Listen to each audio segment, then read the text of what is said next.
Olá pessoal, este é mais um JoJoCast. Começo pedindo desculpas por ter me ausentado por tanto tempo.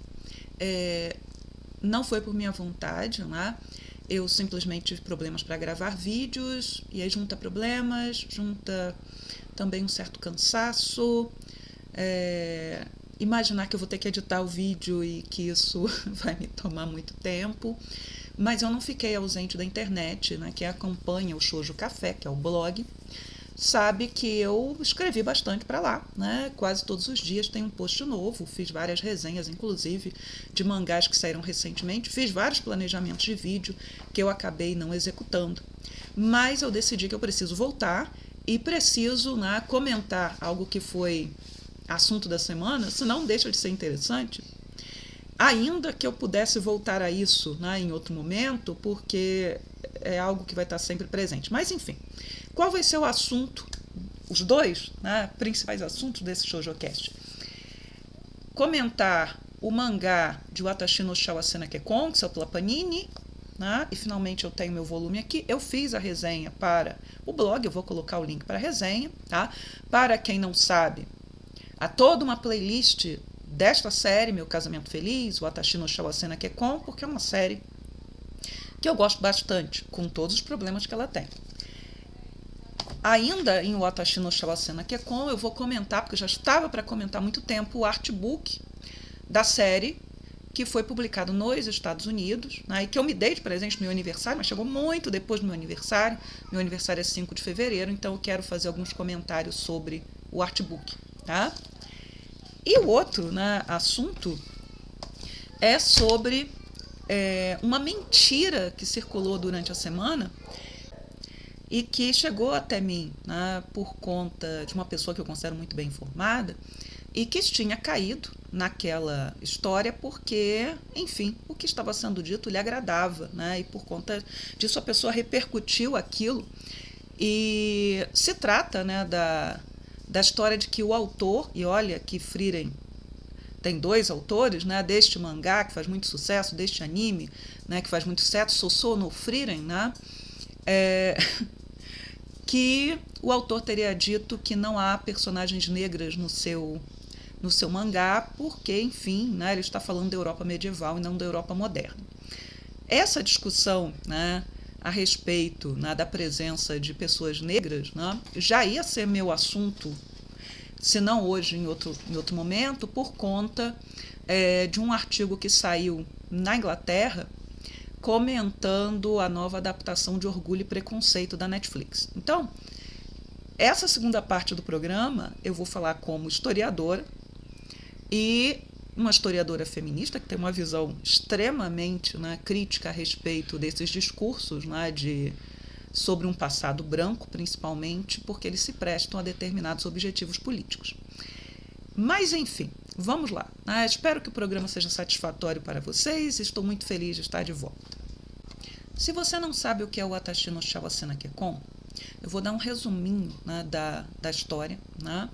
Nós estamos no Japão, que é o nosso, mas não é o nosso, porque existem pessoas que têm superpoderes nesse Japão, e que deve se passar, né, e a história deve se passar mais ou menos naquilo que é chamado no Japão de Era Taisho, que vai de 1912 até 1926. A nossa protagonista se chama Miyu Saimori, ela é uma moça de 19 anos, pertence a uma dessas famílias de pessoas que têm superpoderes, mas ela nasceu sem dom nenhum, né? Ela nasceu sem nada. Né? E o tempo passa e ela não manifesta nenhum dom. E a mãe dela morre quando ela é pequenininha, e a mãe dela pertencia a uma família, né, conhecida por ter dons dos mais especiais, que eram os Usuba, dons que têm a ver com controle mental, né, com, enfim, telepatia e por aí vai. E depois da morte da mãe, o pai da Miyu se casa com a sua antiga amante, que se chama Kanoko, que ele teve que abandonar ao ser obrigado a casar, né, com a mãe da nossa protagonista. Depois, né, que ele se casa pela segunda vez, a Miyu ainda é bem pequenininha, então ainda há tempo dela manifestar seu dom. Ele tem uma segunda filha, que é a Kaia, E Kaia, com 3 anos de idade, manifesta o dom, que é o dom mais simples, é o da visão espiritual. Ela vê espíritos, né? E a Mio não tem dom nenhum. Então, por conta disso, né, a Mio acaba sendo deixada de lado e termina se tornando uma espécie de Cinderela na sua própria casa, se tornando menos até que uma criada, porque criados ainda recebem salário e ela não recebe nada. Ela só é ofendida, humilhada, e até as roupas que ela usa são as roupas que os criados usaram e que não lhes servem mais. Então ela vive numa situação de completa miséria. Quando a Mio está com 19 anos, um amigo, que é o único amigo que ela tem, que é o Koji, que é um vizinho, filho de uma outra família também, né, que tem superpoderes, ele vai até a casa dela, ele foi convocado pelo pai da Mio, e a Mio desconfia que o Koji pode estar ali para falar de casamento. E aí uma pequena esperança, né, vibra dentro dela de que talvez, né, o Koji a peça em casamento e o pai permita que ela se case, né, e o Koji se tornaria, né, o herdeiro da casa Saimori, porque a família só tinha 2 filhas e o Koji era o filho caçula de uma outra família. Eu fiz um vídeo falando dessa questão, porque o casamento aí se trata também de uma adoção, né? Vai aparecer o card. Mas, enfim, na verdade o Koji realmente estava sendo chamado ali para falar de casamento, mas ele iria se casar com a Kaia, que é a irmã caçula, e a Mio seria enviada para se casar com Kyoka Kudo, que é o chefe da família Kudo, uma das famílias mais distintas, né, do Japão, mais poderosas do Japão. Só que ele tinha uma má fama, né, de que todas as noivas que lhes eram mandadas, e era algo comum a noiva ir para a casa do noivo antes do casamento para que aprendesse os costumes da família e etc, etc. Isso aparece em vários mangás históricos ou de época, ou mesmo de fantasia que dialogam, né, com essa história. E a Mio, ela sabe, né, que ela não tem para onde voltar. Então, se ela não conseguir que o Kyoka aceite, né, ela vai ser o quê? Jogada nas ruas? Vai morrer de fome? Vai ter que se prostituir? O que vai ser dela, né, no final das contas? Ao chegar lá, ela é recebida com muita frieza, mas com o passar do tempo, né, ela se sente efetivamente atraída pelo Kyoka. O Kyoka se sente atraído por ela, ou pelo menos curioso a respeito dela. E é percebido que ele não é, né, a fera que pintavam, né? Morava inclusive numa casinha no meio da floresta. Não era essa fera toda. Mas Mio sofreu muito, ela tem um complexo de inferioridade enorme, ela se sente também traindo o Kyoka na medida em que ela não revela para ele que ela não tem dom nenhum. Então ela seria inútil, ela foi, né, educada para se sentir inútil. É uma história de Cinderela que se mistura com Bela e a Fera, mas é também, e eu acho que é isso que torna o Watashi no Shawase tão especial e que fez com que a série fosse um sucesso tão grande no Japão. Hoje ela já não é mais o grandíssimo sucesso que ela já foi, mas eu até comento também um fator que pesa para isso, né?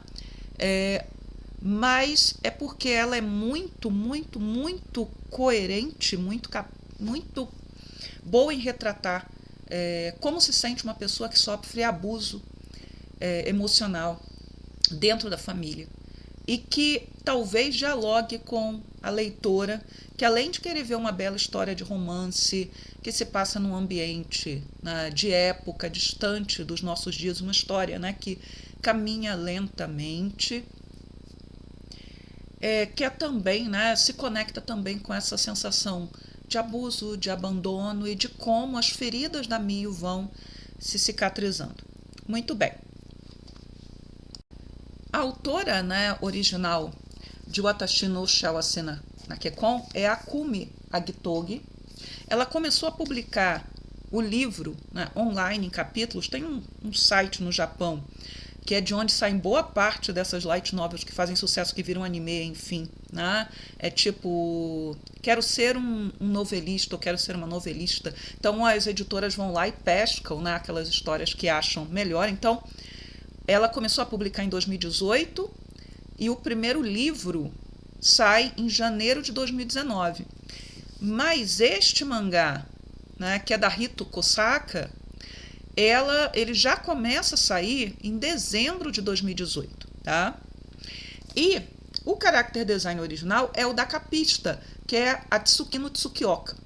Então, assim, quando, né, as pessoas começaram a receber o seu mangá de Meu Casamento Feliz, porque eu fiz assinatura na Panini e até agora eu estou esperando, eu tenho que ligar para lá para reclamar e minha vida está tão estressante que eu não estou tendo energia para ligar e perguntar por que faz quase um mês que o meu exemplar está em separação, eu já paguei a assinatura e vocês não enviaram. Mas enfim, terei que fazer isso, né? Essa semana, provavelmente.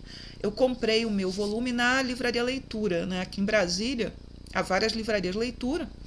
E se eu fosse acreditar no que está no site da própria livraria, eu não teria conseguido, porque dizia que só havia exemplares deste mangá na loja do Conjunto Nacional, para onde eu não iria me locomover. E aí eu fui em outra loja, num outro shopping, e falei assim, vou perguntar, né? E por sorte, né, o site é desorganizado e havia acho que 3 ou 4 volumes do mangá lá no Shopping Boulevard, né? Então o site da leitura também é ruim. E o da Amazon, não recomendo ninguém, vou botar até o link, mas não recomendo ninguém comprar, porque a Amazon também não tem perspectiva de entrega do mangá. Mas enfim, né? E o mangá era para ter saído em novembro do ano passado. A Panini anunciou, tinha data de lançamento, foi sendo atrasado, o anime, a segunda temporada do anime foi toda exibida e nada do mangá aparecer. Só foi sair em julho, final de julho. Mas enfim, né? Vamos lá. O mangá começou a sair no final de 2018, publicado online, né? No site da editora. Esse primeiro volume, ele equivale a mais ou menos 1/3 do primeiro livro. Até hoje, de 2018 para cá, só saíram 5 volumes deste mangá, tá? Por isso, até quando a Panini licenciou no Brasil, eu até comentei em vários lugares, inclusive em mais de um vídeo, que eu não lançaria o mangá. Eu lançaria os livros. Os livros já estão no volume 9. O mangá está no volume 5 e o mangá somente agora terminou o segundo livro, ou seja, de 9. Então, eu não acredito que o mangá vá continuar sendo publicado até chegar a pelo menos o volume 7, que é o volume do casamento. Ou seja, eles só casam no volume 7 dos livros, tá? E o mangá ainda está no volume 2. Então, assim, o mangá antes fazia, cada volume do mangá, quando saía, ficava semanas no top 30 dos mais vendidos do Japão, que é feito pelo site Oricon, toda semana, e eu publico no blog, né, os rankings. Então, assim, o Atashi no Shawase na Kekon só deixou de fazer o sucesso, né, que fazia, porque a autora, que é a Rito Kosaka, ela demora muito a lançar os volumes. Ela ficou quase 2 anos sem sair nada. Eu não sei se ela adoeceu, não sei se ela entrou em licença maternidade, eu realmente não sei, não faço ideia. Mas foram 2 anos quase sem sair volume nenhum. Então, o que acontece, né? As pessoas acabam, né, de uma certa maneira, se deslocando para outros materiais. Então, depois do sucesso dos livros e do mangá, o que aconteceu? O tropo da Cinderela já é algo, né, muito comum, se tornou mais comum também, ou do noivado arranjado, né, com um noivo que parece uma fera, mas não é. Enfim, essa história, né, esse clichê foi sendo explorado à exaustão, tá? À exaustão. Tanto que foi anunciado recentemente uma série que eu acredito que vai substituir, né, que é a grande substituta de Watashi no Shawase na Kekon, e que ela vai chegar, vai ter anime ano que vem. Quando saiu o primeiro, o segundo volume, que ficou lá entre os mais vendidos, eu já tinha, inclusive, escrito, olha, é questão de tempo para isso daí ter um anime anunciado. A série se chama Oni no Hanayome, né? Título, né, muito comum, né, a noiva do Oni, né, do que seria, grosso modo, correspondente a demônio e coisa e tal. Isso daí, enfim. Então, assim, o atraso do mangá faz com que a série, né, acabe se perdendo, ou perdendo parte do seu público, né, de interesse, ou parte do hype em torno dela. Mas assim, quando o mangá, né, as pessoas começaram a receber o mangá, elas estranharam o traço. Por quê? Porque você tem 3 traços, né? Você tem o traço da Tsukino Tsukioka, que é a capista e foi quem, né, imaginou o character design original. Tem o traço do anime, e aí a primeira temporada para a segunda temporada tem ligeiras mudanças. E tem o traço da Rito Kosaka. Eu gosto do traço da Rito Kosaka, e eu gosto principalmente, né, porque ela é muito mais precisa, ela entende que a autora, a Gitogi, ela está falando da década de 1920, né? Ela está mostrando ali a Era Taisho, e ela é muito cuidadosa, deixa eu achar aqui, em desenhar o figurino, né? Aquele figurino dos anos 20. Porque o anime, por exemplo, uma das minhas grandes, a maior crítica ao anime, é o fato do anime ser extremamente desleixado com o figurino, principalmente com o figurino ocidental. As roupas são feias, as roupas são repetitivas, não há nenhum cuidado real, né, com o traço das roupas. Ó. Aqui tá vendo esse chapeuzinho aqui? Um chapeuzinho típico da década de 1920, né? Da mocinha moderna, que seria uma flapper, né? Aqui também, né? Uma roupa mais moderna. Então, assim, o mangá, a autora se preocupa muito com essas roupas. Então, eu estou muito ansiosa para ver como a Hazuki, que é a irmã do Kyoka, vai aparecer no mangá, porque a Hazuki deve ser a moça que se veste na última moda.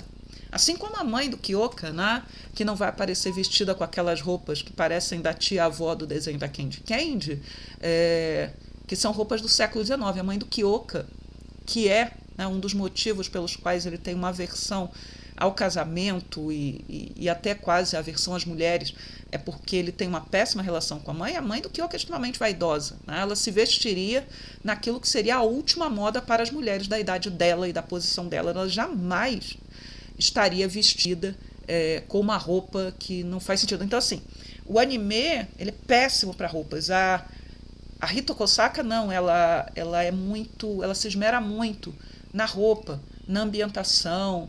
Então, tudo ali você olha e você sabe é a década de 1920. É ali que ela colocou o mangá. Tá? Já o anime é qualquer coisa. Tá? As roupas da Hazuki, da irmã do Kyoka, parecem roupas da década de 1930, mas desenhadas com muita preguiça. As roupas da Mia é qualquer coisa. Aquela roupa que a Mia usa na festa do episódio 13 da primeira temporada, que foi um OAV, né? Um vídeo que saiu com uma das edições das novelas, acho que foi o volume 7 dos livros. Eu acho aquele tipo de roupa, né, com aquela blusa sob a blusa, eu acho muito feio aquele tipo de coisa. Mas, assim, é algo que, sei lá, agrada os japoneses, porque todos os animes, né, daquela temporada, que tinha uma ambientação de fantasia histórica, a mocinha efetivamente aparecia com uma blusinha, com um vestido igual, assim, igual. Vou botar aí a imagem, aquele Seventh Loop, em que a mocinha fica revivendo a vida várias vezes, a mesma vida, e tentando mudar aí seu destino, que eu acho aquele anime excelente, excepcional, e eu não terminei de vê-lo até hoje. A mocinha tem uma roupa, um vestido igual. Feio do mesmo jeito, tudo feio, tudo feio. Aqui não. Você pode até não gostar muito do traço do rosto, das personagens, preferir o anime, mas em questão de roupa, de cuidado visual, o mangá é muito melhor. E o mangá também se distingue, né, por ser mais uma adaptação do original. E veja só, eu li os livros, eu assisti o anime, mas eu não quis ler o mangá. Então, assim, quando eu peguei esse mangá para ler e li em português, eu já tinha olhado por cima o mangá em algum site de scanlation, isso muito tempo lá atrás, mas eu falei, não vou ler isso não, vou me dedicar a ler os livros, porque, enfim, mangás derivados de livros geralmente são mangás de segunda linha. Eu estava muito enganada, a Rito Kosaka faz um trabalho muito bom. Por quê? Porque ela vai dar, né, vai colocar ali no papel, de forma diferente, Aquilo que está no livro, aquilo que depois vai para o anime. Então, assim, há momentos em que o mangá supera o anime, porque os dois são adaptações de um original. Há momentos em que o anime é melhor que o mangá. Então, por exemplo, quando termina esse volume, nós estamos naquela parte do pente, para quem viu a primeira temporada, que o Kyoka dá um pente de presente para Mio. No anime, a parte do pente ficou melhor. Mas outras partes aqui do mangá foram mais interessantes do que no anime. Ah, isso quer dizer que o anime seja ruim? Que o mangá seja bom? Não, não é isso que eu estou falando. Aliás, a primeira temporada do anime eu considero brilhante, quase perfeita. A segunda temporada não. Mas aí vocês têm os vídeos todos que eu fiz, se quiserem saber por quê, o motivo das minhas reclamações, né? Mas assim, o que a Hitoko Osaka traz de mais, que é interessante, é que ela gosta de escrever contos. Então ela pega o incidente, o caso do pente, e ela escreve um conto que vem lá no final do volume. Então no final do volume tem um pequeno conto, sabe? Em que ela conta a história do pente quebrado da Mio. Que foi, né? A Mio recebe um pente novo, mas ela guarda aquele pente como uma relíquia.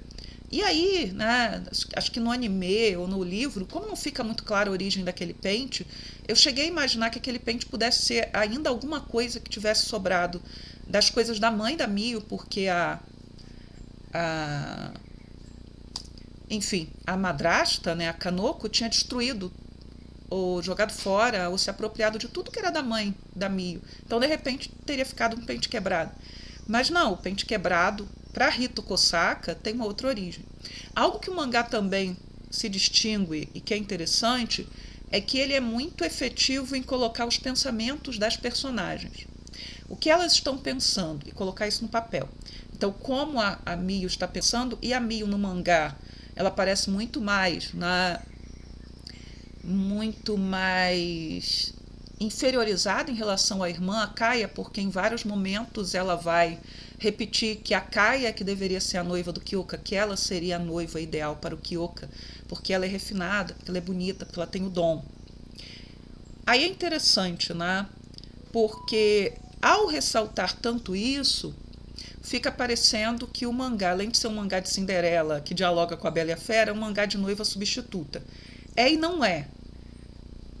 É porque depois, mais adiante, a gente vai entender, né, que talvez seja, mas não nesse momento da história. Nesse momento da história a gente não sabia ainda que era um mangá de noiva substituta, mas a questão, né, da Mio repetir isso o tempo inteiro para si, deixa muito evidente que é um mangá de noiva substituta. Fica parecendo a Marie, do anime Zutaboro, que eu estou assistindo, né, Betrothed to My Sister X, em que a Marie, apesar de ter todo o amor do Kyros, né, do Conde, apesar de chegar à conclusão, né, apesar de ele ter dito isso lá no início, né, de que efetivamente ele nunca quis casar com a irmã dela, sempre quis casar com ela se sente inferior e ela fica repetindo isso o tempo inteiro. Então a Mio do mangá, ela é meio assim, ela é muito repetitiva em relação a isso. Um outro aspecto, né, ainda dessa questão dos pensamentos das personagens, é como o Kyoka, ele também, né, fica muito evidente o quanto ele se culpa por não saber lidar com a Mio. É porque ele não sabe lidar com mulheres. Ele lida com a Yurie, que é a criada, que foi ama deles, que criou a Hazuki e o Kyoka, porque depois a gente vai descobrir, depois, em livros futuros, que a mãe do Kyoka nunca foi uma mãe atenciosa, embora ela morra de orgulho do filho, seu filho perfeito, mas ela nunca foi muito atenciosa com os filhos, né? Ela era muito obcecada com o marido e o marido com ela, né? Então, e aí isso também tem um peso ali no Kyoka, né? De se deixar arrastar pelos seus sentimentos, né? Como o pai, a mãe, enfim. Mas o Kyoka, ele tem, né, até ideias misóginas, que ele tem que aprender a lidar com elas, porque primeiro ele sente pena da Mio, né? Mas no mangá, fica rapidamente muito evidente que não é só pena, né? Que ele já gosta dela, que ele tem um sentimento por ela, que ele não quer entender. Né? Para vocês terem uma ideia, para quem não viu outros vídeos, ele só vai entender que ama Mio e só vai aceitar isso, e que o amor pode fazer parte de um casamento, que o amor no casamento não é um problema, porque ele lembra do casamento dos pais, lá no livro 3. Está no livro 1, início do livro 1. Mas enfim, então assim, eu acho muito legal, né, a forma como o mangá, a Hito Kosaka, ela traz coisas novas, porque é uma nova interpretação. Então assim, o mangá merece ser lido. Eu fui extremamente, né, preconceituosa, né, em relação ao mangá. Eu estou plenamente satisfeita. Agora, o segundo motivo para eu não ter lido o mangá é porque, enfim, eu sou velha e eu detesto histórias que podem se esticar eternamente. E a autora não lançava os volumes. Então, assim, eu até me perdi. Eu falei, faz tempo que eu não vejo o Atashi no Shawase na Kekon nos mais vendidos do Japão. É porque o mangá o público perdeu interesse por ele? Não, porque a mulher não lançava volume nenhum, tá? Não lançava. Então, assim, eu detesto obras que ficam paradas, né? Então, assim, eu já tenho um trauma, mas esse trauma é insuperável, que é com Glass Mask. Glass Mask começou a sair no final de 75. O primeiro volume saiu em 76, no ano que eu nasci. Faz uns 10 anos que a autora não publica nada do mangá. A gente sabe que o mangá está terminando. Já poderia ter terminado há uns 20 anos. Mas a autora não termina, não sei se é falta de não quer desapegar, não sei qual é o problema dela, né? Mas ela não termina. Então eu tenho trauma dessas coisas. Toda vez que alguém me sugere um mangá que eu tenho a impressão de que vai se estender pela eternidade, a minha tendência é nem chegar perto. É por isso que eu não chego perto do Apothecary Diaries, do mangá da apotecária. Por quê? Porque eu sei, pela própria estrutura de história, pelo que eu já li de falas da autora das novelas, que aquilo ali ela pode publicar pelo resto da vida. Então eu não tenho paciência para isso, nem para histórias em que você fica brincando, né, fazendo aquele teasing, né? Tem duas personagens, cria tensão amorosa, erótica entre as duas personagens, mas o romance nunca anda. Em Watashi no Shawase na Kekon, né, o romance anda devagar, mas ele anda, até porque é uma história de romance também. Né? Mas no Apothecary Diaries a autora já disse que ela não tem interesse nenhum, né, em desenvolver o romance da mocinha lá com o eunuco que não é eunuco. Né? Enfim, então eu não tenho paciência com isso. E eu li o volume 1 do Apothecary Diaries faz umas 3 semanas por causa de uma aluna, né, que muito tímida e que me deu um bilhetinho, que ela se comunica comigo por bilhete, né, dizendo que o mangá e o anime favorito dela era o Apothecary Diaries. Eu falei assim, o anime. Aí eu li o volume 1, eu pensei, será que essa menina tem o mangá? Vou perguntar se ela tem. Eu empresto para ela, porque eu tenho os 4 primeiros volumes aqui em casa. Aí ela disse que tinha os mangás, então não precisei emprestar, senão eu emprestaria, né, para ela. Então, assim, o meu problema com o mangá é muito mais esse, né, da Hito Kosaka não andar com o mangá. E eu acho que ela não vai chegar ao volume 7, não. Tá? Vamos lá, edição da Panini. É boa? É boa. Vem com esse marcador. Seria bom se todos os volumes viessem com marcador, mas eu imagino que não venha, porque Strobe Edge, que eu terei que comentar também, não hoje, claro, não tem. Não tem, no segundo, terceiro, quarto volume não tem mais marcador. Veio com um adesivinho, reproduzindo a primeira capa, e veio com esse pequeno cartão postal, que é uma das ilustrações da primeira edição. Questões de tradução / adaptação, porque toda tradução ela acaba se tornando uma adaptação. A Panini ela usa os honoríficos, ou pelo menos a maioria deles. Então, San, Sama, Dono, aparece lá. Kun, Chan também aparece, embora isso não esteja aqui, não venha ao caso aqui. Então, assim, a Yurie, que é a empregada da casa, chama a Mio de Mio-sama. A Mio chama a Yurie, que é a empregada de Yurie-san. Tá? Quando ela se refere ao Kyoka, né, ela o chamou de meu senhor. Eu preferiria muito, né, preferiria, melhor dizendo, mas se eles tivessem deixado o Dana-sama, né? Dana-sama, que é a forma como você se refere, né, o marido, de uma forma extremamente respeitosa, ao mestre de uma casa. Bastava colocar uma notinha. Aliás, eu sinto falta, porque nem sempre o leitor é um leitor recorrente, de uma pequena nota introdutória da Panini explicando os honoríficos. Acho que isso deveria estar em todos os mangás. Isso é uma crítica. Tá? Isso é uma crítica. Também, né, acho que eles poderiam ter usado, e aí também botando uma nota, né, porque eles usam senhorita, senhorita, senhorita, mas não da forma burra como a JBC usa, tá? Não é da mesma forma, não. Inclusive, quando eu fiz o vídeo do Não Chame de Mistério, eles colocaram, inclusive, uma mulher casada sendo chamada de senhorita. Então, falando, é forma burra mesmo. As senhoritas, né? Aí eu falei assim, qual é a palavra que estão usando aqui no mangá, no original? E aí eu fui atrás e consegui baixar o original de um site que tem mangás Roll. E aí eu vi que quando a Yurie fala das moças que foram mandadas embora, ela não usa nem palavra que seria correspondente à moça, josei, ou seja lá o que for. Ela usa essas pessoas, né? Uma palavra que seria traduzindo essas pessoas. E aí eles trocam para senhoritas, é uma opção. Mas quando, né, chamam a Mio de senhorita Mio, Mio Ojo-sama. Né? Ojo-sama é a filha de uma família rica, é a moça bem educada dessa família. Ojo-sama também é uma personagem tipo do show de mangá, aquela moça, né? Muito bem educada, muito rica, muito linda, né? Que é o centro das atenções da escola e por aí vai, né? É o Ojo-sama. Talvez eu talvez mantivesse o Ojo-sama botando lá uma nota. Se fosse eu adaptando, não sou eu. A tradução fez umas opções também, que aí eu não estou criticando essas opções, são opções, né? E como eu não assisti o anime com legendas em português ou dublado, eu assisti com legenda em inglês, eu leio os livros em inglês, enfim, né? Você tem outras opções, né? Em inglês eles falam os gifted, então os que têm dons ou os dotados.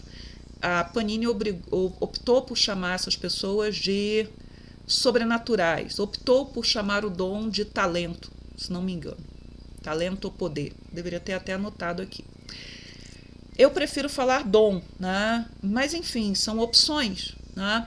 Algo que eu achei curioso do primeiro volume do mangá, e aí não tem a ver com a tradução em si, mas algo que eu deveria ter pontuado, é que não explica, a Rito Kosaka não explica a situação da mãe da Kaia, que ela era uma ex-amante, né? Então ela tem um ódio, se mostra o ódio que ela tem pela mãe da pela Mio, mas não se mostra, não se fala do fato dela ter sido amante e por isso ela ter ódio da menina, né? Por ser amante. Mas enfim. Se você tiver a chance de ler, né, o Atashi no Shao Asina Kekon, Meu Casamento Feliz, leia. A edição da Panini está muito boa, é interessante.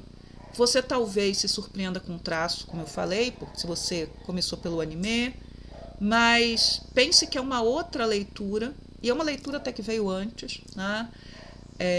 Observe também, né, a forma como a autora consegue contar a mesma história de outra maneira, como ela é cuidadosa com a ambientação, né, que são coisas que são trunfos no mangá. E também o quanto ela gosta de escrever. Aliás, o quanto ela gosta de escrever fica aqui. Porque o que ela faz aqui no artbook, tá? O artbook, ela vai pegar... Ai, é tão difícil. Vai pegar... e ele é tão bonito. Ilustrações especiais, as capas, ilustrações. E ela vai refazer algumas ilustrações. Ela vai pegar ilustrações do mangá e ela vai contando, vai fazendo como se fossem contos, tá? Ela vai recontando a história em pequenos contos. Ela é muito competente nisso. O artbook é muito bonito, sabe? Aqui a Kaia, né? Kaia, Mio e Kyoka. Ah, sim, ela é muito competente em desenhar... Ó, aqui, ó, o cartão postal. Ela é muito competente em desenhar a Mio esquálida, coisa que o anime falhou, e eu pontuei quando no anime, né? Quando ela chega na casa do Kyoka, que ela era muito magrinha, com o cabelo muito quebrado, a textura vai mudando, né? O primeiro encontro deles, né, quando eles saem a primeira vez, é muito bonitinho. O Godo no mangá não anda desleixado com o colarinho aberto, o uniforme dele tá certinho, né? Aí vai andando, né? Tem essas páginas aqui de papel couché.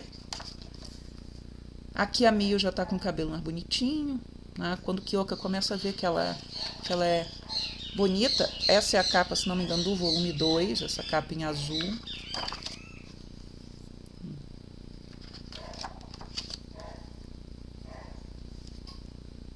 Ela vai contando.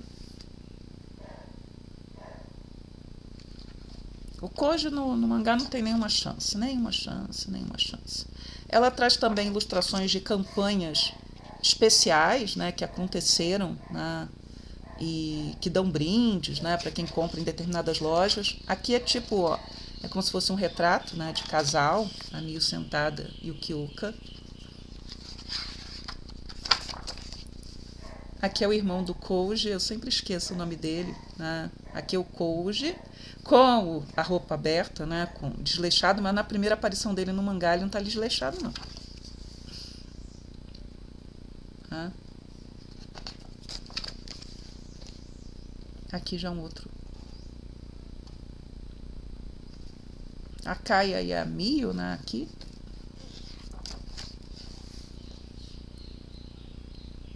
Como ela gosta das roupas dos anos 20.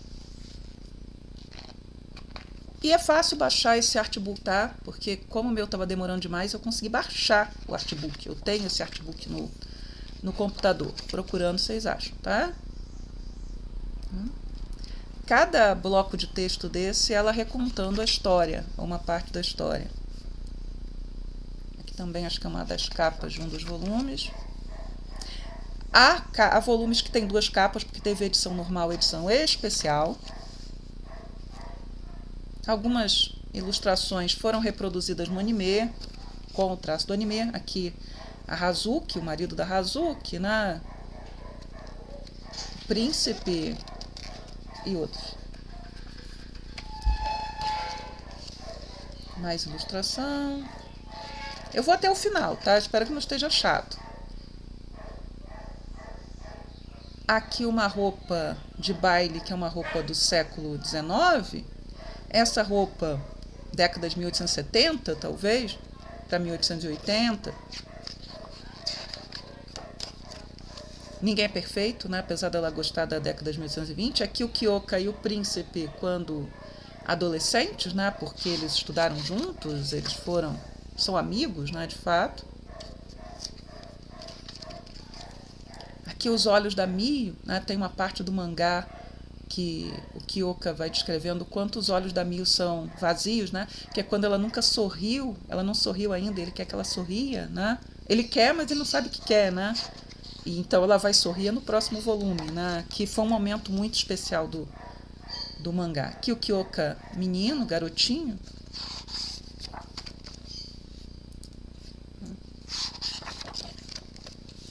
Outras personagens também, né?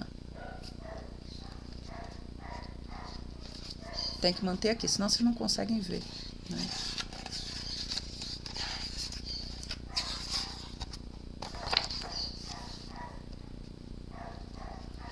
Expressão bonita.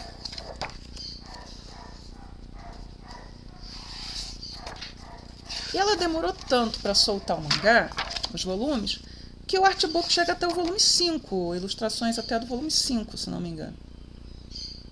Seria o último volume de mangá. Aqui é outra capa, deve ser a capa do volume 3 ou 4. Kyoka. O traço do Kyoka no mangá, ele é mais feminino, mas o Kyoka é descrito com uma beleza feminina, né? no livro, tá? Mas eu não estou reclamando do traço do anime de forma nenhuma. Eu gosto de todos os traços da série. E gosto do live action também. Aliás, o live action dialoga com o mangá em alguns momentos. Porque o live action saiu antes do anime, da primeira temporada. E eu não sei até hoje por qual motivo não temos ainda um segundo live action, porque o live action fez um sucesso danado. Aqui são eles criancinhas. Aqui ela desenhando a Mio com roupas, né, da década de 1920. E algo que eu não perdoo no anime, quem viu meus vídeos sabe, foi terem colocado a Mio usando o vestido ocidental antes da hora e com um vestido feio, nessa história do calçaro, e aqui o Kyoka também com roupas, né, da década de 1920, lá ele dando opinião e aqui ela dando opinião, e essa cena dele calçando o sapato. Calçar o sapato ou tirar o sapato, né, tem algo de muito erótico nisso, né, também, né, é o tipo de ilustração muito comum. É romântico, mas é também erótico, né?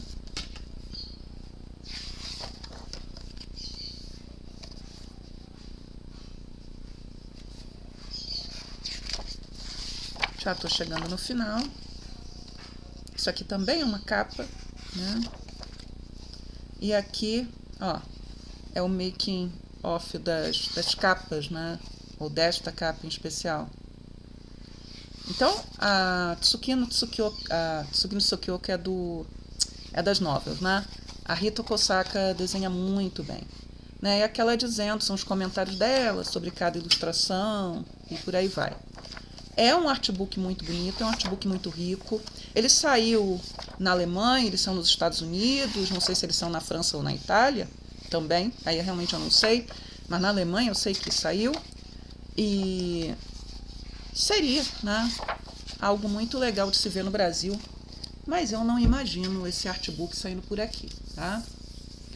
Então, enfim, né, eu queria para mim, queria ter e tenho, né, assim, é um tipo de investimento que eu acho que vale a pena fazer, é muito menos caro do que comprar o original japonês, e como eu não leio japonês, eu li todo o artbook, né, e li todos os pequenos contos da autora, então fiquei feliz com isso. Eu encomendei, né, com a Fonomag, que é uma loja de São Paulo, o artbook do Movie da Rosa de Versalhes, e eu estou pensando seriamente, e aí, claro, um investimento muito maior, em encomendar o artbook de Nina the Starry Bride, que vai sair agora, acho que em setembro ou outubro. E eu acho o traço da Hikashi maravilhoso. Aliás, hoje de madrugada eu li os últimos 2 volumes de Nina e eu tenho que retomar as resenhas de Nina no blog e talvez fazer mais algum vídeo de Nina, mesmo sabendo que as pessoas não vão assistir. Né? A maioria das pessoas não vai assistir. Eu até tenho dúvidas, né, se as pessoas vão se interessar por Meu Casamento Feliz se o anime não está no ar. Aliás, vai vir mais anime, a gente não sabe se é uma terceira temporada. Eu acho que não é uma terceira temporada, eu acho que vai ser um movie animado focado só no livro 7. Mas, enfim, isso é o que eu queria falar de Watashi no Shawase na Kekkon. E no próximo bloco, que deve ser, sei lá, mais 1 hora de eu tagarelando aqui, seria mais negócio fazer 2 programas, eu vou falar do caso de Frieren, mas não do caso de Frieren, vou falar de história. E agora a segunda parte do programa. Eu mudei de camisa porque eu tive que ir à rua, é domingo, eu fui à igreja, voltei, fui ao mercado, enfim, e agora eu vou terminar. Né? Eu vou começar lendo, né, o motivo, né, o detonador dessa segunda parte, né, e que é uma falsa polêmica, porque na verdade nunca aconteceu. Vocês devem estar vendo aí ao lado, né, que está escrito assim: criador de Soul Soul no Frieren responde a internautas sobre a falta de personagens negros em sua obra. É uma representação da Europa medieval, não da moderna. Alguns internautas notaram a falta de personagens negros na obra Soul Soul Frieren e foram questionar o autor sobre. Ninguém foi questionar o autor sobre, tá? O que ocorre é que, principalmente, né, entre os fãs norte-americanos, e se vocês lembram daquele showcast que eu gravei com a pesquisa da Netflix, isso é importante para os fãs norte-americanos, eles sentem falta, né, de personagens, vou usar o termo people of color, né, POC, na série Frieren, tanto no mangá quanto no anime. É uma obra de fantasia, o autor ele tem o direito de representar como ele quiser a sua história, né? Então tem gente de cabelo azul, cabelo verde, tem uma série de seres mágicos, né, baseados aí numa mitologia medieval. Porém, né, o autor em nenhum momento falou aquilo que está escrito, né, que não tem negros porque é Europa medieval e não moderna. Ok? Eu repassei esse meme tecendo uma série de comentários. Eu vou colocar o link do post no Instagram ou no Facebook, para onde vai ser o Instagram, sem perceber que pequenininho tem um selinho escrito assim, Rainha dos Incels. Então, assim, trata-se de um meme mentiroso, brincando com uma discussão que é feita pelos fãs da obra, que eu nem sabia que faziam, porque eu não assisto Frieren, eu não leio Frieren. E o que me levou, né, me motivou a comentar, foi a questão de Europa medieval, Europa moderna.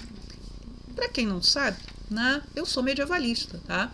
Graduação, mestrado, doutorado, uma grande parte da minha produção acadêmica, não que eu seja uma pessoa importante, eu não sou, nem na universidade estou, eu estou dando aula na educação básica, no ensino médio, mas é a minha área, né? É a minha área de formação, é a minha área de discussão. E aí, né? E também eu sei, né, o quanto a Idade Média é instrumentalizada, principalmente pelos grupos de extrema-direita, para atingir seus objetivos, né, que é o quê?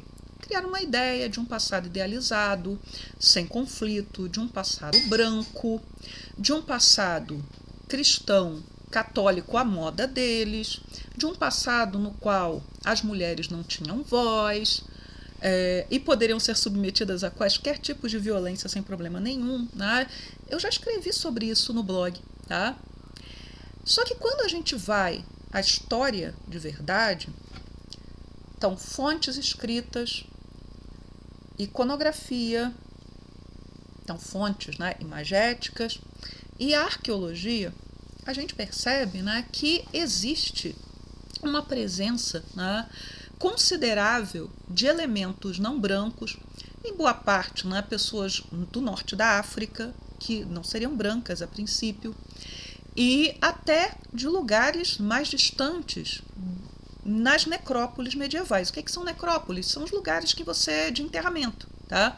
Então, recentemente, saiu uma matéria sobre a descoberta de restos mortais, se não me engano, de 2 pessoas, né, da África Ocidental, que teriam sido enterradas na Inglaterra do século VII, dataram, é do século VII. Mas o que essas pessoas negras estavam fazendo lá? Antes do século VII, século V, século IV, século III, a gente pensa nos romanos. Mas ainda assim, né, os romanos que não brancos são, que normalmente aparecem nos enterramentos, são do norte da África, onde Roma estava. Mas a gente não pode deixar de pensar que os vikings, principalmente, viajavam e viajavam muito. Tá? E efetivamente traziam gente de outros lugares como seus escravizados ou incorporados às suas tripulações. E mesmo antes as pessoas viajavam. Tá? Quem estuda história da igreja, e eu estudava história da igreja, era a minha área, né? A gente sabia, por exemplo, da conexão norte da África, Península Ibérica e Irlanda, né? Em que você tinha textos circulando, as pessoas iam para peregrinações. Então aquela ideia da Idade Média estática, em que as pessoas não circulavam, é uma ideia que não existe mais para quem se informa. Mas as pessoas, né, no geral, né, têm uma imagem muito ruim da Idade Média. Ruim no sentido de pouco fundamentada e ruim também, né, porque tudo que é medieval é visto como pior. Né? Essa ideia do medieval como algo degradado, como algo inferior, como algo bárbaro, foi construída no Renascimento, foi reforçada no Iluminismo. E o contradiscurso mais evidente acaba sendo o discurso da extrema-direita, que acaba fazendo com que gente dita progressista, sem ir às fontes, sem ir à bibliografia secundária, que são os autores e autoras que trabalham sobre, acabem repetindo bobagens, né? Porque essas bobagens também são defensivas. Então, Idade Média é ruim, Idade Média é algo estático, e não é. Tá? Então as pessoas circulavam. Isso tem alguma coisa a ver com Frieren? Não. Frieren é uma obra de fantasia. Tá? Não tem nada a ver com Frieren. mas tem a ver com certos tipos de fãs de Frieren. Tá? Há os que querem uma representatividade a todo custo, e de novo eu repito, se o autor não quiser colocar, ele não precisa, seria um problema se ele colocasse os vilões, seja lá se a história tem vilão ou não, tendo pele escura dentro desse mundo fantasioso, e parece que não é o caso. Eu encontrei, vou deixar o link na discussão principalmente a respeito dos demônios, que são pintados como mal. Como a minha formação é cristã, bem, os demônios serem maus não é um problema para mim, mas há quem perceba, né, uma certa conexão com os discursos da extrema-direita na representação desses demônios como, entre aspas, uma raça que seria irredimível. Eu não vou entrar nessa discussão específica porque, como eu falei, não assisto Frieren, não leio Frieren, mas a gente percebe o seguinte, sim, nenhuma obra é neutra. Pode ser que o autor esteja dialogando com essas ideias. E, por outro lado, você tem esses fãs da representatividade a todo custo porque eu quero me ver ali. E do outro lado você tem o pessoal que comemora, né, esses aspectos que estão sendo deplorados, né, comemora não ter negros, etc. E quando esse meme apareceu num grupo do qual eu faço parte lá no Facebook, e foi de lá que veio, e eu não entro lá para discutir porque eu sei que o tipo de discussão é muito problemático por lá, apareceu muita gente, né, para dizer, é isso mesmo, o autor, abaixo a lacração, coitado, o autor não disse nada.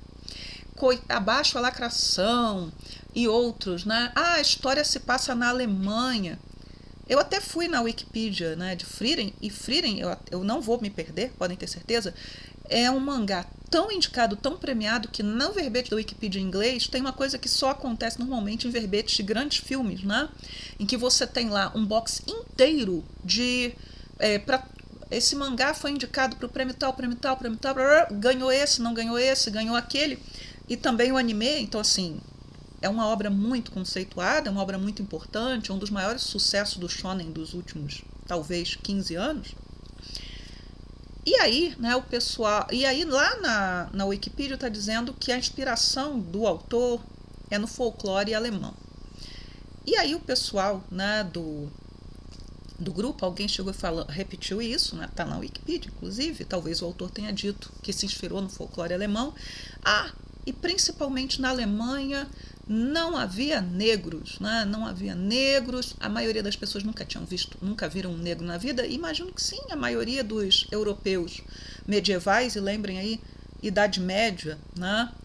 Tem 1000 anos, assim, na nossa cronologia, que é usada no Brasil, usada na França, usada em Portugal, ela tem 1000 anos, ela começa lá com a queda do Império Romano do Ocidente e termina com a queda do Império Romano do Oriente. Se for a cronologia inglesa, ela se estende até o século XVII, ela se estende até a morte da Elizabeth I, ou seja, o período tudo que para a gente é a Idade Moderna, para os ingleses ainda é a Idade Média, tá? Então depende de quem está falando, de qual cronologia está usando,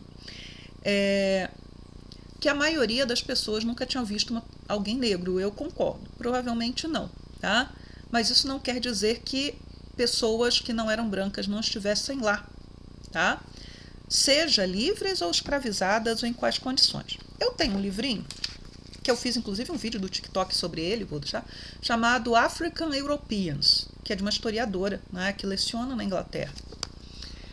E aí, olha que coisa curiosa, e vai aparecer a estátua aí no cantinho, né? O santo padroeiro do Sacro Império Romano Germânico, porque não havia Alemanha, havia o Sacro Império, que reunia o que hoje é a Alemanha, a Áustria, parte dos Países Baixos, República Tcheca, e por aí vai, uma série, né, de pequenos territórios e grandes territórios, com duques, condes, príncipes, etc. Né? O santo padroeiro do Sacro Império, o principal deles era São Maurício. Maurício quer dizer de pele escura, de pele morena. São Maurício é um santo do século IV, santo mártir, né, guerreiro, mas que foi martirizado. E até o século XIII, São Maurício não era representado com cor. Aliás, eu vou deixar um link para um programa recente do podcast História FM, excelente, do Icles, tal, em que ele está conversando com um professor de História Medieval que estuda raça e racismo na Idade Média. E uma das coisas, e não é minha área, eu não estudei racismo na Idade Média. As minhas leituras são leituras por interesse próprio, né? E aí ele fala, né, que até o século XIII, que é o meu século, o século que eu estudei, e não me surpreende, não se preocupava muito com a cor das pessoas. Tá? Se preocupava mais com a origem. Então a gente tem, por exemplo, o Beda, que é um inglês escrevendo lá no século VII, que ele fala do bispo Adriano de Canterbury africano, ou seja, nascido na África. A gente não sabe se ele era branco ou era não branco, mas ele nasceu na África. Né? E Beda deixa muito claro a origem dele, mas não a cor de sua pele. Então, assim, até o século XIII, São Maurício ele era representado branco. A partir do século XIII, São Maurício passou a ser representado como um homem negro. Ele era egípcio, né, nas lendas e nas hagiografias, nas histórias de santo. O São Maurício, então, ele vai ganhar uma estátua lá de mais ou menos 1240, que é uma das mais famosas da arte gótica germânica, em que ele está negro, com características bem negras mesmo, indiscutivelmente negras, e armado para a guerra, como cavaleiro. Essa estátua está na capital de Magdeburgo, que era o principal centro de veneração desse santo. Na Idade Média, na Idade Moderna, e até não muito pouco tempo atrás, a maioria das pessoas não sabia ler e escrever. Então as imagens das igrejas, os vitrais, eram uma forma de você ler o mundo.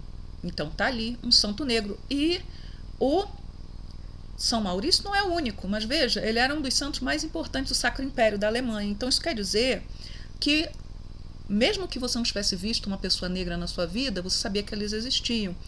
Outras, né, iconografias que são muito comuns no período medieval é a rainha de Sabá, que aparece na Bíblia, de Salomão, etc. Ela é sempre representada com pele negra e nas iconografias mais famosas com cabelos dourados. Cabelo louro era sinal de beleza, era um signo de beleza, indiscutível. Tá? Então ela era uma mulher negra, mas bela, porque loura. Então você tem essas representações aí muito fortes.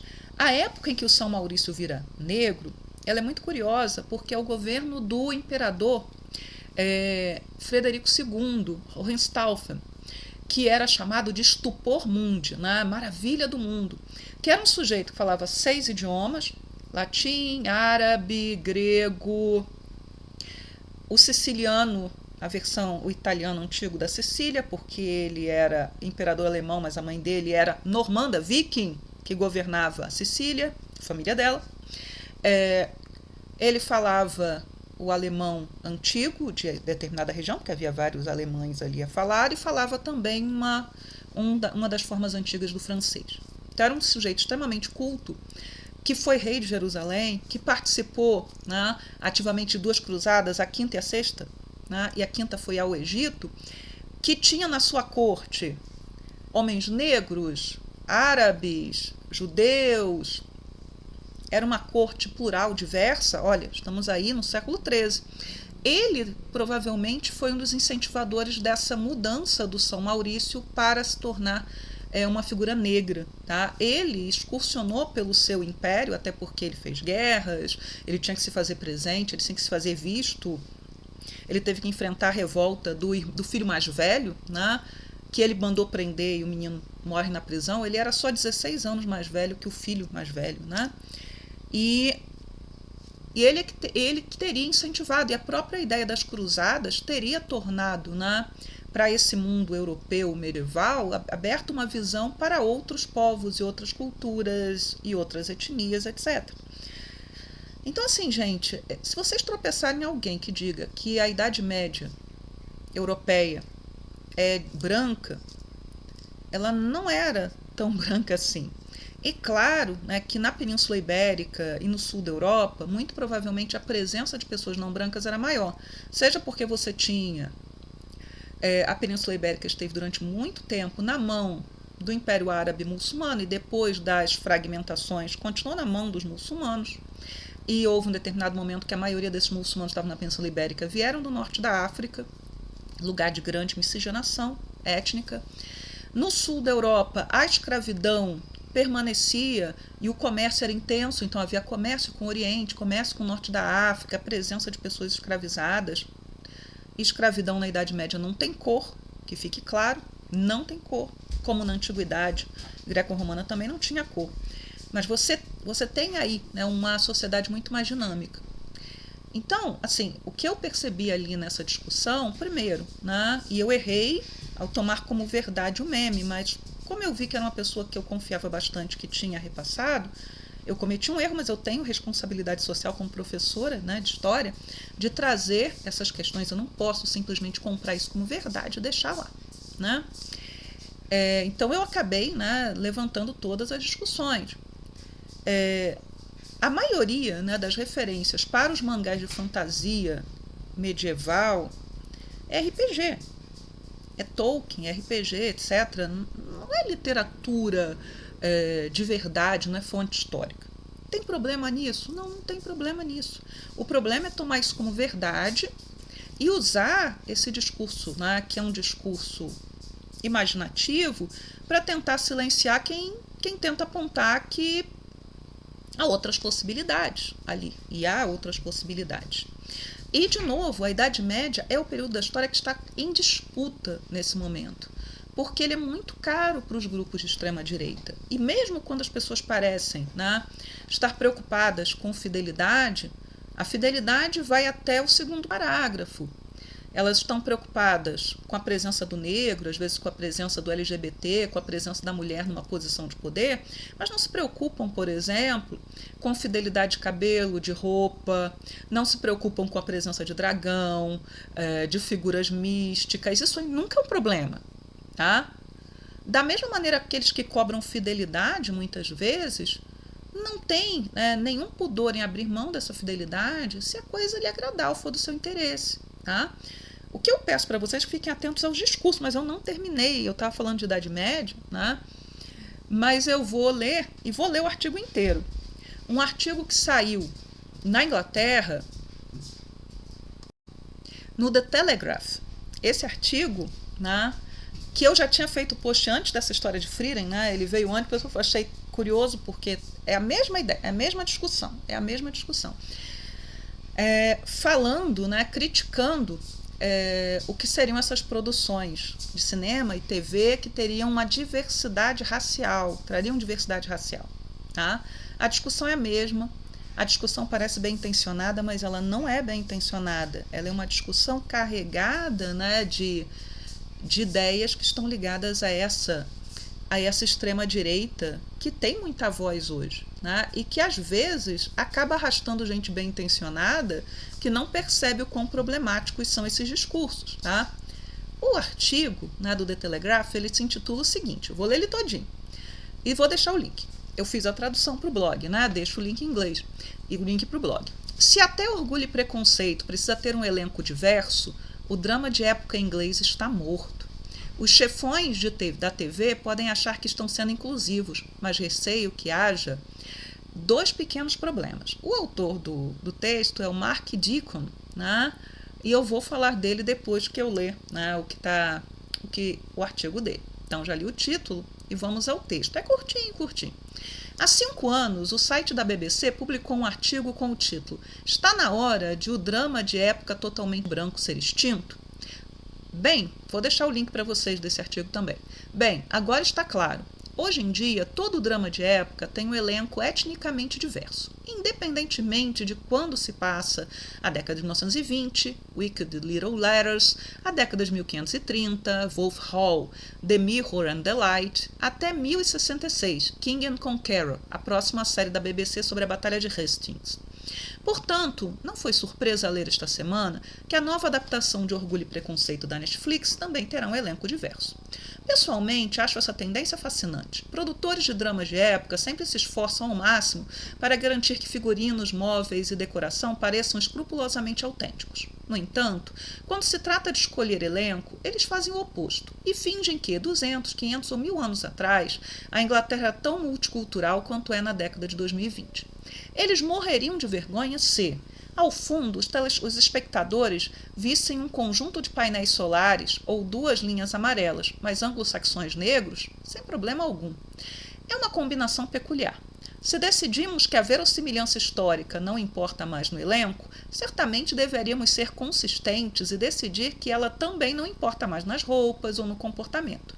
Que os nobres da regência usem camisas do arsenal, mostrem os normandos cavalgando para a batalha em chinooks, que Sir Thomas More tire uma selfie no cadafalso. De qualquer forma, a autora do artigo da BBC sobre a extinção do drama de época, totalmente branco, pareceu aprovar essa nova tendência no elenco.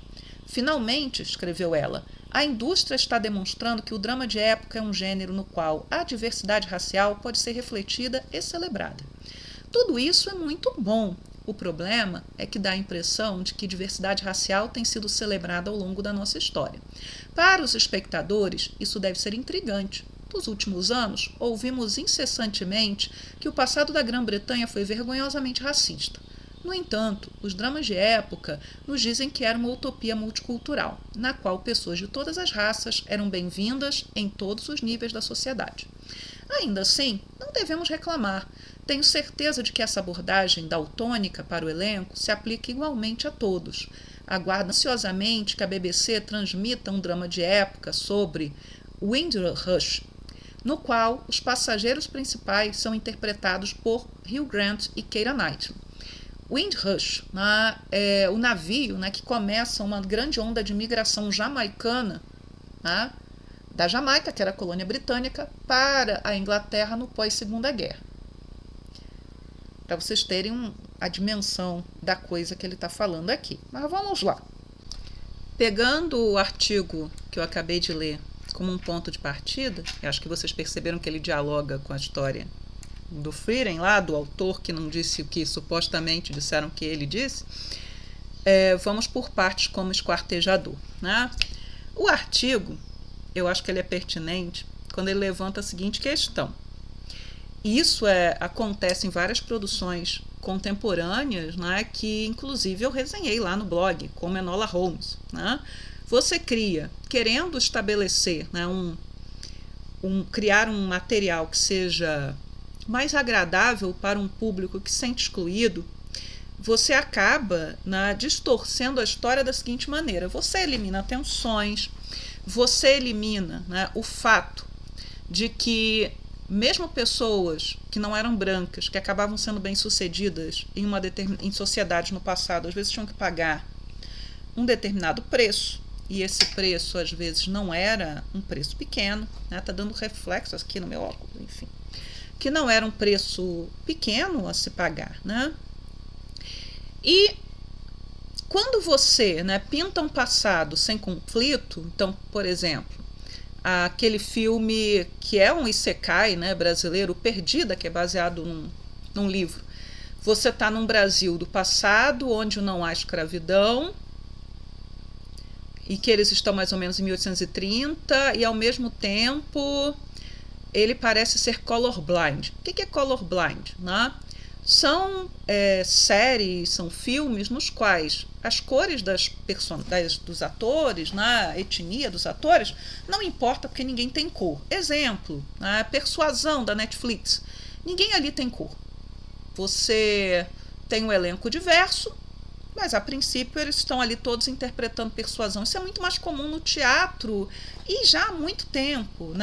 Você colocar um elenco diverso numa determinada peça, numa montagem, ou colocar mulheres para fazerem papel de homens para fazerem papéis de mulher, e não há problema, e ninguém criava muito caso por conta disso. Começou-se a se criar caso quando você passa a ter produções de TV, principalmente, com esse elenco diverso. Aliás, eu suponho que o novo Orgulho e Preconceito da Netflix será colorblind, tipo Persuasão. O que é? Você pega, escala atores e atrizes de várias etnias para fazer as personagens de uma determinada história onde a gente sabe que todo mundo era branco. Eu prefiro que... Eu não sou fã do colorblind, não sou mesmo. E veja, eu falar isso, eu não estou sendo racista, estou dizendo, olha, eu não sou fã. Eu estaria sendo racista se eu começasse a falar por que no passado não havia a possibilidade. Eles não estão retratando o passado. Eles estão simplesmente criando um elenco diverso em que ninguém tem cor. É tipo Ana Bolena, do Channel 4, eu acho, britânico. Eu fiz resenha lá pro Show de Café. Mas assim, quando você tem um elenco que é colorblind, mas você coloca os vilões como pessoas de cor, negros, indianos, etc., latinos, e coloca todos os malvados sendo brancos, você acaba imprimindo sentidos ali naquele material. É o que aconteceu com Ana Bolena do Channel 4, que eu acho uma série muito, muito problemática, tá?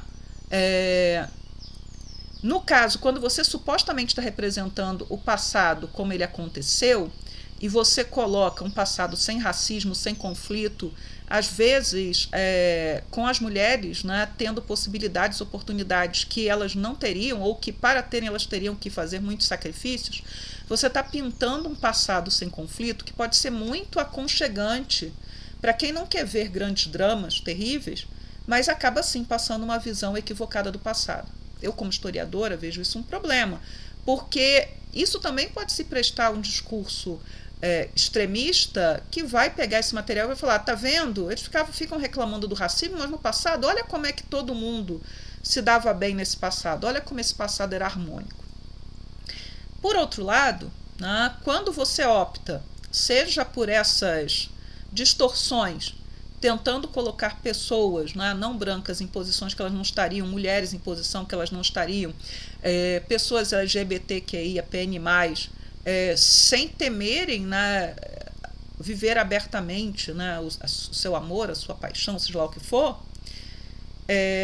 você cria um passado distorcido e evita, ao mesmo tempo, contar a história de pessoas que conseguiram vencer apesar de. E essas histórias são muito importantes, mesmo que elas tenham um viés liberal e que elas não sejam críticas, né, porque para muita gente isso importa muito ao capitalismo, etc., mas que mostrem lá, tá vendo? Aquela pessoa ali conseguiu vencer dentro das regras daquele jogo, que é um jogo feito para que ela perca, apesar de se tornou capitão da Marinha. Há capitães negros da Marinha Britânica na época das guerras napoleônicas, pelo menos um houve, né? Há herdeiros ricos que eram pessoas não brancas. A própria Jane Austen constrói, né, no seu romance que ficou inacabado, Sanditon, havia a mocinha do livro, era uma herdeira negra, né, que vem para a Inglaterra para que ele consiga um marido, né? E ser negra certamente diminuiria suas possibilidades, mas ela era tão rica que talvez, né, esquecessem do fato dela não ser branca. Essas pessoas, né, que não brancas, que conseguiam vencer, às vezes fazendo até sacrifícios nessas sociedades que foram feitas para que elas perdessem, elas precisam ter suas histórias contadas. As pessoas pobres dessa sociedade, né, que tinham suas redes de sociabilidade, que às vezes montavam famílias que eram famílias interraciais, elas precisam ter suas histórias contadas. E quando a gente simplesmente faz o colorblind ou simplesmente cria histórias que ignoram esses problemas, a gente não está, de uma certa maneira, criando, né, um material ficcional que possa ser crítico e estimulante. Isso aí a Valéria está dizendo, então não façam nada? Não, cada um faz o que quiser, cada um gosta do que gostar. Eu só estou pontuando, né, e fazendo análise daquilo que é oferecido. Bridgerton é colorblind? Não, Bridgerton é história alternativa. Quem assistiu a primeira série de Bridgerton, e os livros não são nada disso. Os livros são livros comuns, todo mundo é branco nos livros. E a autora, inclusive, é criticada, né, porque seus elencos são todos brancos e ela não se estressa muito com isso, né, nos livros. Tá? Bridgerton são romances femininos populares, uma coleção comum, né, padrão, por assim dizer, muito padrão. Mas na série, se vocês viram a primeira temporada, começa parecendo que é colorblind. Eu pensava que era colorblind. Aí quando chega, acho que no capítulo 4, há uma conversa ali, né, entre o Duque e a Lady, né, aquela dama negra que é a protetora dele, que é a melhor amiga da rainha, esqueci o nome dela, enfim. E que eles falam como um casamento real mudou tudo. Que aí é o que vai acontecer lá na série Rainha Charlotte. Olha só. Então, assim, eu preferia que Bridgerton fosse colorblind. Por quê? Porque é curioso, né, que um casamento, veja, o historiador acha muito ridículo, um casamento tenha mudado toda a história da humanidade europeia, acabado com o racismo, não só contra os negros, mas contra qualquer indianos, asiáticos, etc., acabado com a escravidão. Mas, ao mesmo tempo, acaba com o racismo, mas não acaba com o classismo e nem acaba com a discriminação às mulheres. E aos LGBT também, né? Mas, veja só, esse tipo de escolha permite uma análise, abre flanco para uma análise. Isso quer dizer que eu não gosto de Bridgerton? Não, adoro Bridgerton, adoro a série, acho divertidíssimo, mas acho uma bobagem. Mas abre também flanco para, aí sim, algo problemático, que são as discussões se a rainha Charlotte era negra ou não. Ela era negra? Ela não era negra? Provavelmente ela não era negra e não tinha nada de negro, ela simplesmente não era um padrão da beleza esperada à época. E o Jorge III estava apaixonado por outra mulher quando ele casa com ela. E aí, claro, quando chega aquela noiva que ele foi imposta, porque ele sabe que não podia casar lá com uma das irmãs. Uma das irmãs Lennox, a Sarah Lennox, né? Tem uma série britânica sobre as irmãs Lennox, as 4 filhas, né, de um duque que era neto do filho, era neto do Carlos II, né, do rei Carlos II, por um dos seus filhos bastardos foram reconhecidos por ele. Então o Jorge III queria casar com a Sarah Lennox, mas não podia casar com ela. Então ele acabou casando com uma princesa alemã. Quando ela chega, essa princesa alemã não era tão bonita quanto a mulher que era considerada a mulher mais bonita da Inglaterra naquele momento. E aí ele coloca uma série de defeitos. A pele dela era escura demais, os lábios eram grossos demais, e aí se cria toda, né, uma fantasia de que a rainha Charlotte era negra. Quer dizer, isso é um problema. Mas isso é um problema para a série? Não, a série é ficção, a série é fantasia. Então, assim, eu estava falando do texto, né? Eu concordo com o autor quando ele diz que essa representação não conflituosa do passado, diversa do passado, sem um posicionamento crítico, é um problema. Mas isso é diferente de colorblind. Colorblind ninguém tem cor, que é o que parece que vai ser nesse novo Orgulho e Preconceito. Por outro lado, uma crítica que ele não faz, né, e eu vou fazer o colorblind, é o seguinte: você cria um material colorblind, mas você nunca mexe, ou raramente mexe com os protagonistas. Então, por exemplo, você poderia fazer um Orgulho e Preconceito em que o Darcy fosse negro. Isso seria, né, uma ruptura grande, né? Até gente ia tirar as calças pela cabeça. Mas é mais fácil você botar o Bingley sendo negro. Você não mexe com o herói. Você mexe com o amigo, né, do protagonista, do herói. É menos doloroso, né? Se você colocasse toda a família Bennet como negra, você criaria o mesmo problema lá do Ana Bolena, né? A nobreza mais pobre, né, os nobres mais pobres, todo mundo ali é gentry, né? E para quem tem dúvida, a cena do confronto da Elizabeth com a Lady Catherine de Bourgh, em que ela fala que ela vem cobrar que ela conte se está noivo ou não do Darcy, isso já no finalzinho do livro, tem todas as séries, todos os filmes em que ela diz que a Elizabeth não era digna do sobrinho dela, e a Elizabeth enche o peito e fala: ele é um cavalheiro, eu sou a filha de um cavalheiro, ou seja, estamos no mesmo nível, não socioeconômico, mas social sim, eles pertencem à mesma classe de pessoas ali, né? Mas se você pega, né, os pobres, os menos abastados e coloca como negros, você está imprimindo sentidos ali que não existem, é como no Ana Bolena, né? Mas se você bota o rico, não. Seria interessante. Mas quem é que vai colocar o Darcy negro? Talvez no teatro. Eu já vi o Mr. Knightley negro numa peça de teatro, né? Eu fiz até um post quando apareceu essa peça para mim. Um ator lindíssimo, né, com o Mr. Knightley negro. Mas no teatro você faz, mas no cinema, na TV é muito difícil. Você mexe com os coadjuvantes. Mexer com os coadjuvantes é fácil. Pode pegar todo esse elenco de Orgulho e Preconceito Netflix, e acho que agora só falta o Coronel Fitzwilliam, que eu ainda não vi, né, que é o primo do Darcy. Todo mundo que importa ali é branco. Quem é menos importante é negro. A maior preocupação que eu tenho ali nessa série é com a Kitty, né, porque a Kitty já é aquela irmã junto com a Mary, né, que são as menos importantes, né? E a Kitty vai ser colocada provavelmente como um alívio cômico porque escalaram uma atriz obesa para ser a Kitty, né? Eu acho isso complicado, né?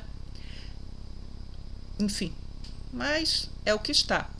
Agora, como o autor desse texto, ele não separa esse material que força uma diversidade que não existe, eliminando conflito, com colorblind, ele chega no final e comete aquela ofensa quando ele fala do navio que iniciou a grande migração de jamaicanos e fala, poderia colocar um branco. É a mesma coisa do pessoal que fala, então poderia colocar o Nelson Mandela branco que não teria problema. Gente, não é isso que a gente está discutindo. Colorblind não é isso.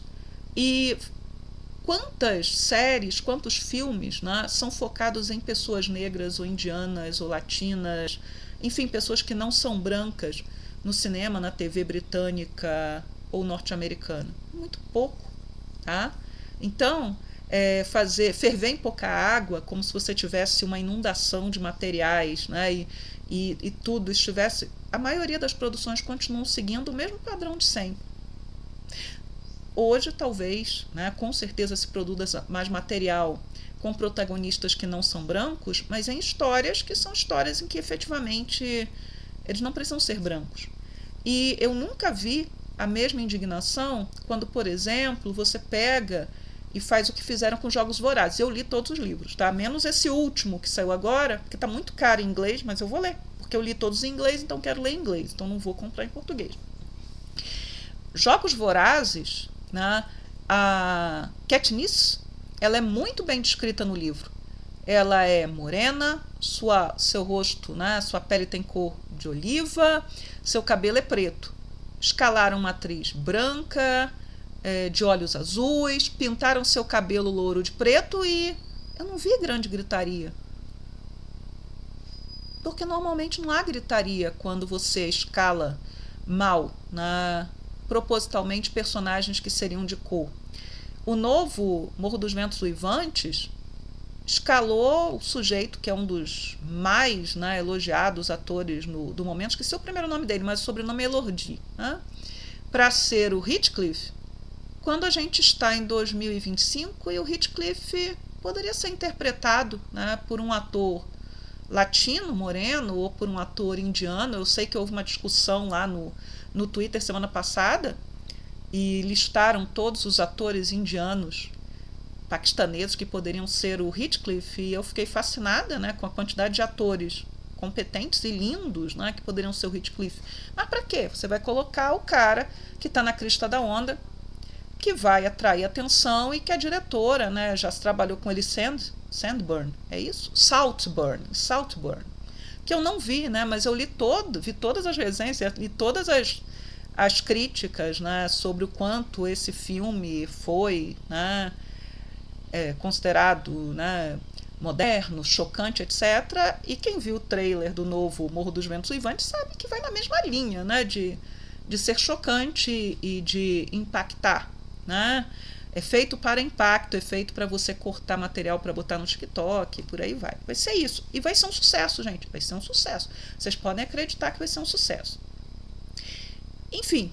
Então, quando você vem com essa história, então tanto faz colocar Zumbi dos Palmares branco, Chica da Silva branca, etc., é simplesmente um deboche.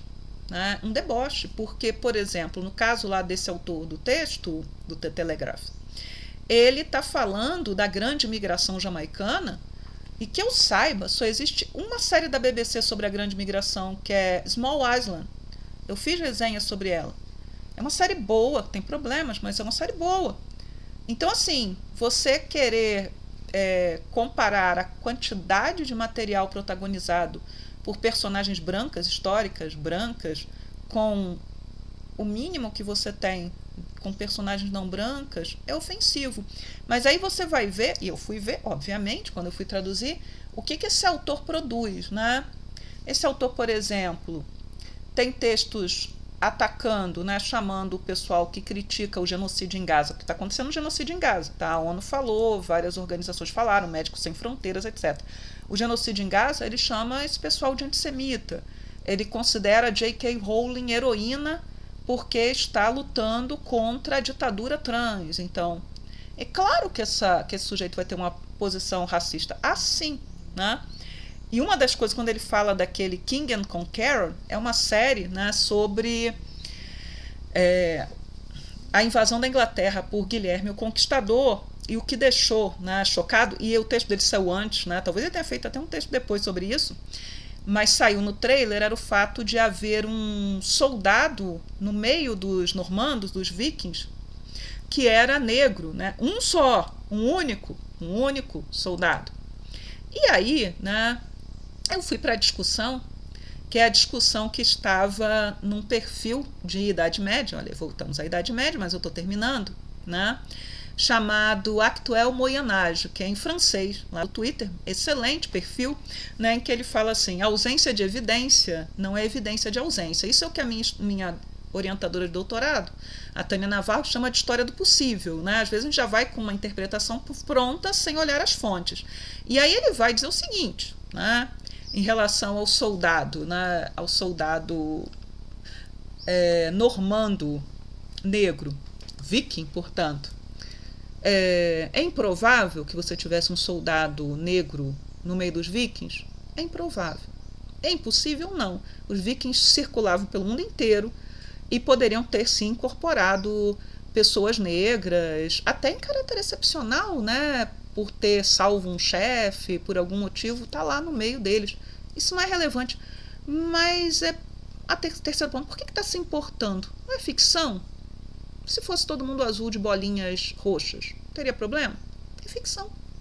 Você não tem como reconstituir o passado, mesmo com todo o cuidado, né? A gente não tem como, porque sempre faltam peças. A gente não sabe, por exemplo, tem um historiador que eu gosto muito, é o da história das cores, o Pastoreau. Ele diz, a gente sabe muito sobre determinadas coisas no passado e a gente sabe muito pouco sobre outras, né? Inclusive questões do cotidiano, né? Do dia a dia, né? Coisas banais até, como as pessoas se cumprimentavam, a gente não sabe, né? Não existem fontes ou as fontes não foram encontradas e a gente fica feliz quando de repente cai no nosso colo um material que nos mostre coisas que a gente não sabia e que a gente queria saber muito. É Michel Pastoureau, o historiador. Tá? E a gente queria muito saber. A gente não sabe de tudo.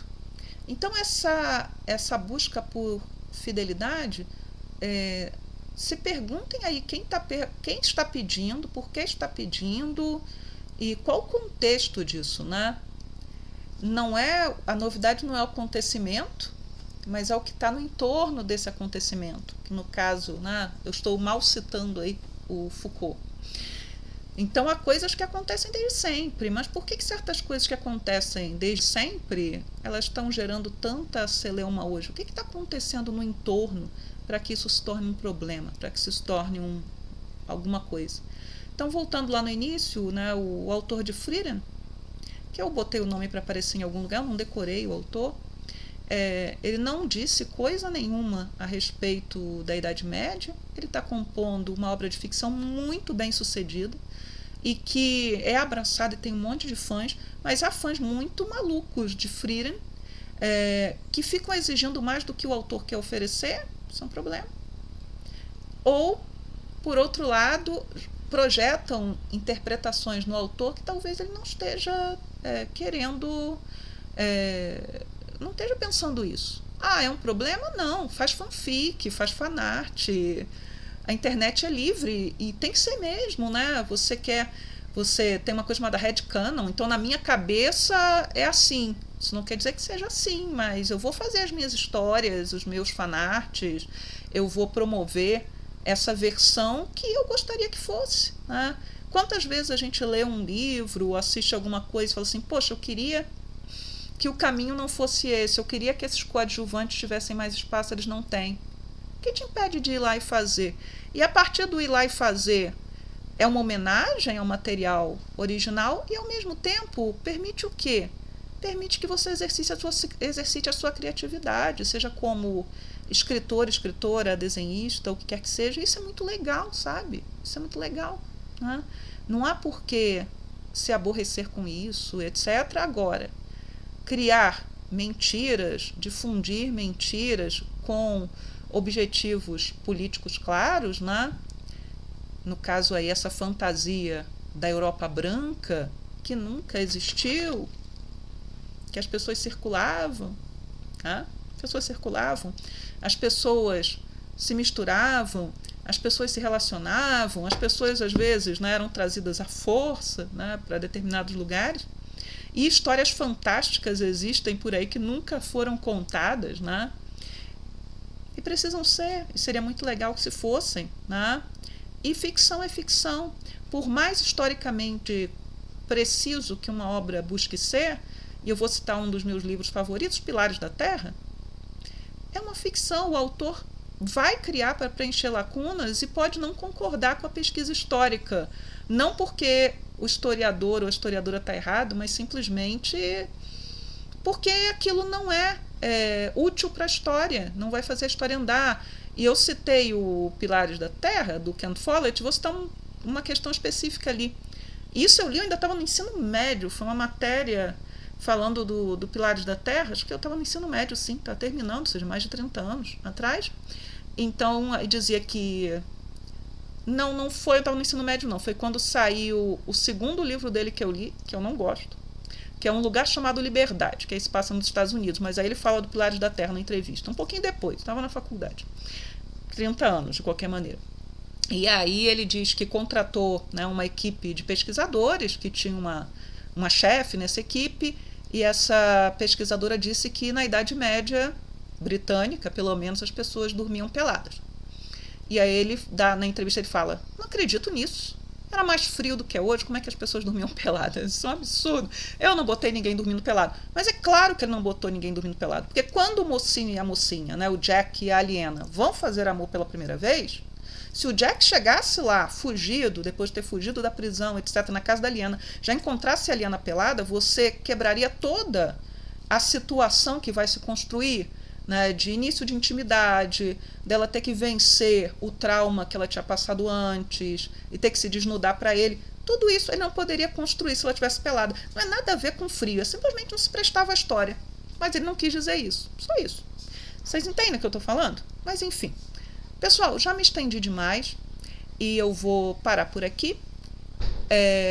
Espero que vocês tenham gostado do retorno do ShoujoCast. Eu espero que esse programa tenha entrado no próprio domingo. Vou tentar editar para entrar hoje, mas é possível que isso entre na segunda-feira. Não prometo que vou fazer um programa por semana, embora eu tenha muita coisa para falar. Inclusive, eu estou montando já o programa, vão ser 2 programas, né, dos 70 anos da Ribbon, da revista Ribbon, mas ainda não está pronto. Então, se você chegou até aqui, né, se você gostou do ShoujoCast, por favor, deixe o seu like. Se não gostou, dê o seu dislike, engaja do mesmo jeito. Se quiser repassar o meu programa adiante para outras pessoas, por favor, repasse. Também é uma forma de promover o canal. E se você quiser ajudar ainda mais, deixa um comentário, né? E aí, se você não tiver nada para comentar, bota Frieren, né, o nome do mangá que rendeu aí a segunda, foi o início, né, o ponto de partida da segunda parte. E eu tinha tanta coisa para falar, tinha tanta coisa organizada na cabeça e acabou que não falei tudo que eu queria da forma que eu queria. Mas se vocês quiserem que eu volte a discutir essas questões de ficção histórica, ou de fantasia medieval, ou fazer um programa, por exemplo, sobre essas listas malucas que às vezes aparecem, né, de mangás e animes históricos, eu vou falar só de shoujo. E a gente pode rir junto, porque normalmente de histórico não tem nada, é tudo fantasia que as pessoas botam na cabeça que é material histórico. E não é, e mesmo material histórico é ficção, então pode ter fantasia. Então é isso, pessoal. Tchau, tchau e até o próximo ShoujoCast.